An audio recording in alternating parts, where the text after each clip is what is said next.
Epic Games offered Sony $200 million to secure 4 to 6 first-party exclusives. PlayStation Game Boost feature has been given a new logo, and there's also problems with that feature. New games have also been announced. Let's get into it.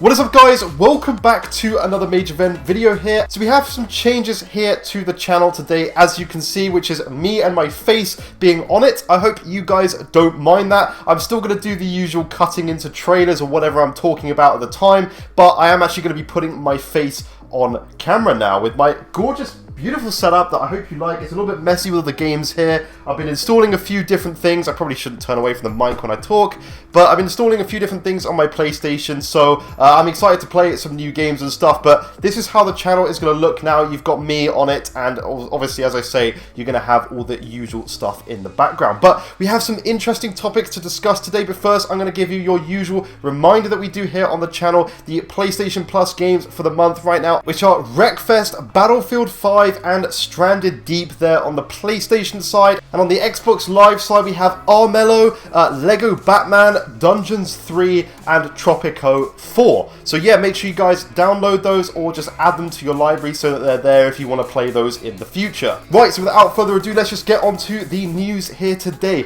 We're going to start off with Epic Games and Sony. Now, a lot recently has actually come out about Epic Games in general since the whole lawsuit with Apple and Epic Games. There's been a ton of information coming out, but we've actually found out that Epic Games offered Sony $200 million to secure between 4 and 6 first-party exclusives on Epic's platform. So as we know recently, PlayStation has been bringing a lot of their games to PC and will be in the foreseeable future. Now, those games are obviously coming to platforms like Epic's store, and also on top of that, things like Steam, obviously. But it seems that Sony, or Epic Games, sorry, is actually offering Sony $200 million to potentially bring between 4 and 6 first-party games exclusively to that Epic Games store on PC, because then you'd have obviously the millions of players that want to play, I don't know, Horizon Zero Dawn on PC, and they have to go then to the Epic Games store to actually buy that game. Now, obviously this hasn't gone through yet, but there's an ongoing kind of discussion anyway between Epic and Sony, and I just find that interesting. It kind of just does show the value of the games that Sony has on their platform. Like, it's exceptional, right? I mean, you would never see something like this with Microsoft right now in the state that it's in. Obviously, they don't have these major games that Sony does, and on top of that, they also bring their games to PC. So it just shows the value of Sony's work and their games like Uncharted series, The Last of Us, Horizon Zero Dawn, Ghost of Tsushima, which is a game I actually purchased today. Funny story about that, coming onto my channel soon. I actually nearly broke my PlayStation 5 today as the time of recording this video, which sounds not funny, but yeah, it is. Anyway, it's interesting. Anyway, the next feature, we have a Game Boost on PS5 is actually going to be getting a new logo. So I'll put the logo on screen so you guys can see what that logo looks like. But yeah, we're actually getting a logo from Game Pass, much like Xbox has its kind of smart delivery service. But there's still problems with this, right? I mean, let's talk about Mass Effect, the series that's coming up, the remaster for both those systems. Now, this is something that Xbox is phenomenal at right now. Their exclusivity and not exclusivity, their backwards compatibility list is not even touchable by Sony right now. I mean, they have 97 games at the time of recording this video that have either a boost from 30 to 60 or 60 to 120. Like, it is exceptional what they're doing on that side. Now, Mass Effect, as I said, is actually running. There's 2 separate versions. Obviously, there's the usual quality, and then there's the performance mode. Now, quality obviously is mainly pushing quality forward, and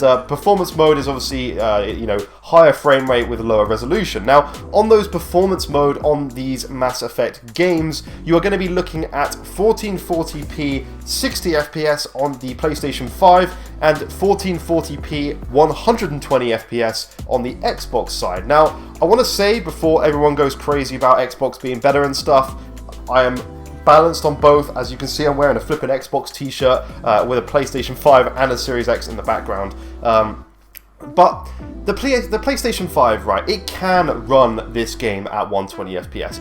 It's not that it's not capable, but Sony's system is very, very bad in the way that it manages this stuff. The smart delivery that Xbox has is perfect. It boosts games easily. It's easy for them to do this, but with Sony's platform, it is very difficult for them to take a game, essentially a PS4 game, because these Mass Effect games are not next gen. They're not PS5 Series X games. They are, you know, PS4 games, and it is not as easy for Sony to just take that game and boost it to 120 FPS, unfortunately, for the developers. So we're actually getting a not as good version on PlayStation, which is really disappointing to see. Obviously, anyone who's playing that on the Sony platform, it's a shame, but at the same time, how many people have these 4K 120 FPS TVs right now? So it won't make a difference to you right now, but hopefully in the future Sony does patch it, so when we all do get these 120 FPS TVs, we actually are able to play these games at 120 FPS, but for right now, I'm not in that position anyway,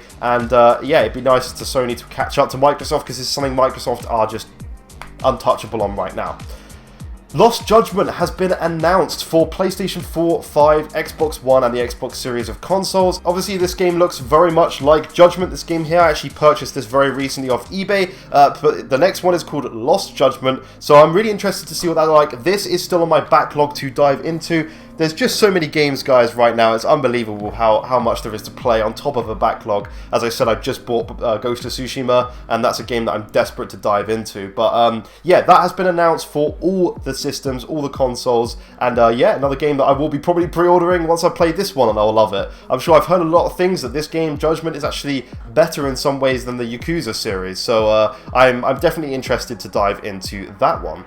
Now we have Metro Exodus, which is coming to obviously series consoles and PlayStation as well, PS5. It's actually got a release date which is June 18th, and this has got ray tracing built in. It looks gorgeous. If you haven't seen the trailer, I've put it on screen obviously, so you don't always see my face throughout the whole video. But these games are a little bit of a thing for me that I've never actually played a Metro game. I'm probably going to get slaughtered for that, but this one is obviously, I'm assuming, very good, and one that I'm going to dive into. It's like £35 here in the UK, and one that I'm just definitely wanting to play. Like, I need to catch up on these Metro games. So I'm going to probably not pre-order it, because you've got Ratchet and Clank. There's the Final Fantasy remake of the Final Fantasy remake of the remake, I should say, because that's coming to PS5. There's a lot coming out that month, and I'm not a big fan of pre-ordering games for the sake of getting it day one and not then playing it for like a month, because you've got a backlog to work through. So there's things like Ratchet and Clank that just fall way up on the list for me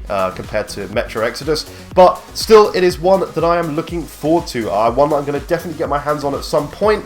But recently, in general, I've been playing Devil May Cry 5. I finished the 2016 Ratchet and Clank yesterday, actually, and just started Devil May Cry 5.